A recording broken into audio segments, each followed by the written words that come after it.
brought to you by Palvi Agrico. आता शेतीसाठी जे काही लागणार ते घरपोच मिळणार, तेही मोबाईलच्या एका क्लिकवर। भाजपनं लातूर गमावलंय।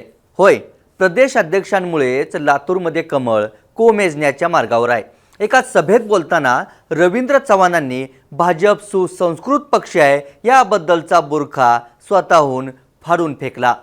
चव्हाणांनी याच सभेच्या भाषणात वापरलेल्या त्या शब्दांमुळे काँग्रेसचे कार्यकर्ते आणि दिवंगत विलासराव देशमुख यांचे समर्थक चांगलेच संतापलेत। पण रवींद्र चव्हाण असं काय बोललेत? प्रदेश अध्यक्षांच्या वक्तव्याचा भाजपला निवडणुकीत फटका बसेल का याचाच आढावा घेण्याचा प्रयत्न आपण या व्हिडिओतून करणार आहोत। नमस्कार, मी लखन आदाटे आणि तुम्ही पाहताय मुंबई तक। विलासराव देशमुख काँग्रेसचे दिग्गज नेते आणि महाराष्ट्राचे माजी मुख्यमंत्री विलासराव जाऊन आज 14 वर्ष झालीत। पण आता 2026 मध्ये होत असलेल्या महापालिका निवडणुकीतही विलासराव हे नाव चर्चेत आले। त्याचं झालं असं की भाजपचे प्रदेशाध्यक्ष रवींद्र चव्हाण सोमवारी लातूरच्या दौऱ्यावर होते। भाजप कार्यकर्त्यांना महापालिका निवडणुकीत बूस्टर डोस देण्यासाठी त्यांनी भाषण केलं, पण भाषणाच्या सुरुवातीलाच चव्हाण जे बोलले त्यावरून महाराष्ट्रभरात गदारोळ सुरू झाला। पण रवींद्र चव्हाण आधी काय बोलले आणि पुन्हा कशी सारवासारव केली ते बघा। आपल्या सर्वांचा उत्साह बघितल्यानंतर लक्षात येत आहे की 100% विलासरावांच्या आठवणी या शहरातून नक्कीच पुसल्या जातील, यात काही शंका नाही। मी विलासरावांचा जरा सुद्धा कोणत्याही गोष्टीमध्ये त्यांच्यावरती टीका टिप्पणी काही केली नाही।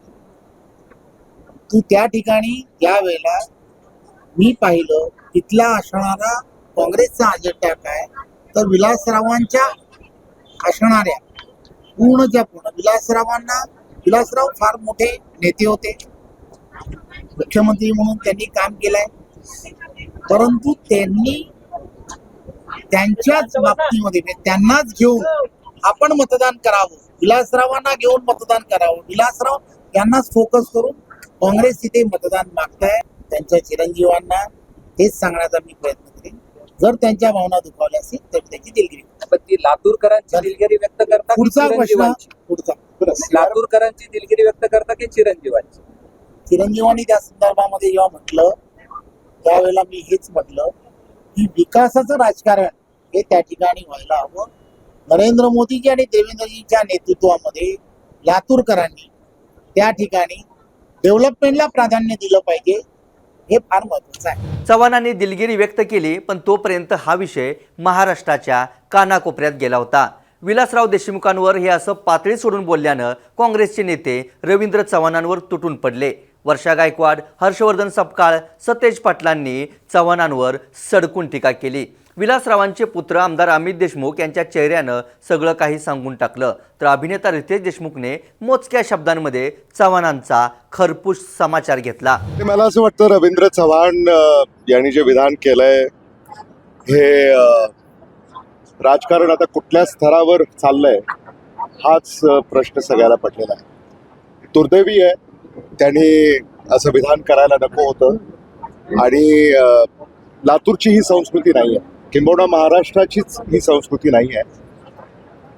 या विधानाचा मी निषेध करतो आणि त्याचा निषेध सर्वत्र होतोय अशी माझी माहिती आहे। दोन्ही हात वर करून सांगतो, लोकांसाठी जगलेल्या माणसांची नावं मनावर कोरलेली असतात। लिहिलेलं पुसता येतं, कोरलेलं नाही।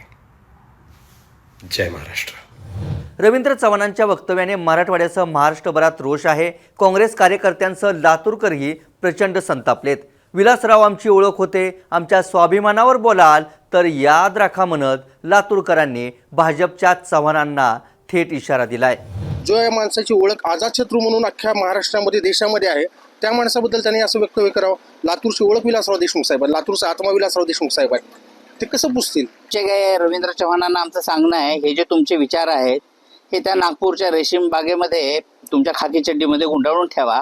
यापुढे जर आमच्या अस्मितेवर, आमच्या प्रेरणेवर आणि आमच्या इथल्या प्रतिष्ठेवर जर तुम्ही पुन्हा काही वक्तव्य कराल तर लातूरकरांच्या वतीनं हा आमचा त्यांना इशारा आहे की याद राखा। आमच्या लहान लहान गावामध्ये 5-5 मजली बिल्डिंग आहेत. आमच्या घरापुढे 4-4 गाड्या आहेत. ही देण कुणाची आहे? विलासराव देशमुख साहेबाची आहे. आणि ह्या रवींद्र चव्हाण सारख्या माणसाला मला एक सांगावं वाटतं, बाबा मराठवाड्यासह महाराष्ट्रामध्ये असं एक गाव नाही जिथं विलासराव देशमुख यांचं नाव नाही. लातूरमध्ये सध्या महापालिका निवडणुकीची रणधुमाळी सुरू आहे. मतदारांनीही मतदान करताना भाजपच्या चव्हाणांचंही वक्तव्य लक्षात ठेवल्यास कमळ कोमेजण्याची शक्यता नाकारता येत नाही. पण निवडणुका येतात आणि जातात. निवडणुका जिंकणं आणि हरणं ही सायकल सुरूच असते. पण मृत्यूनंतर एखाद्याबद्दल वाईट बोलू नये ही आपली संस्कृती. रवींद्र चव्हाणांनी मात्र यातच मोठी चूक केली.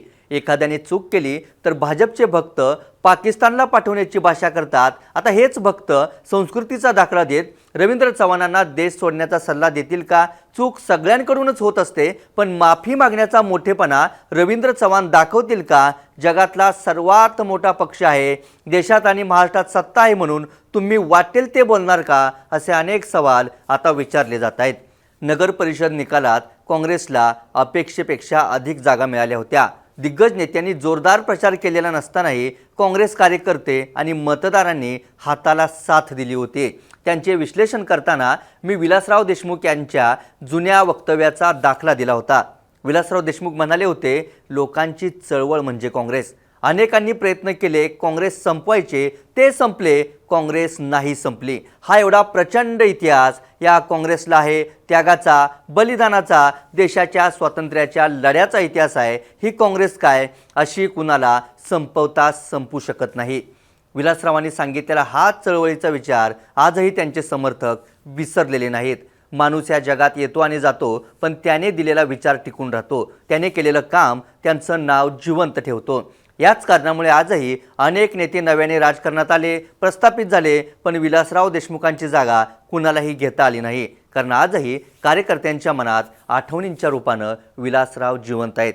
त्यामुळे ज्यांचे नाव जनतेनं आणि कार्यकर्त्यांनी मनात करून ठेवलंय अशा विलासराव देशमुख आणि त्यांच्या विचारांना पुसून टाकणं, एखाद्याला ईडी CBIची भीती दाखवून जेलमध्ये टाकणं किंवा वॉशिंग मशीनमध्ये टाकून भाजपात घेणं एवढं नक्कीच सोपं नाही. या व्हिडिओ तिथंच थांबूयात. रवींद्र चव्हाणांनी विलासराव देशमुखांबाबत हे वक्तव्य करून चूक केली का? रवींद्र चव्हाणांच्या या वक्तव्यामुळे भाजप लातूर महापालिका गमावणार आहे का? चूक मान्य करून जाहीर माफी मागत रवींद्र चव्हाण मनाचा मोठेपणा दाखवतील का? याबाबत तुम्हाला काय वाटतं ते आम्हाला कमेंट करून नक्की कळवा. ताज्या घडामोडी आणि अचूक विश्लेषणासाठी मुंबई तकच्या यूट्यूब चॅनलला सबस्क्राईब करा. फेसबुक आणि Xवरही फॉलो करायला विसरू नका. धन्यवाद.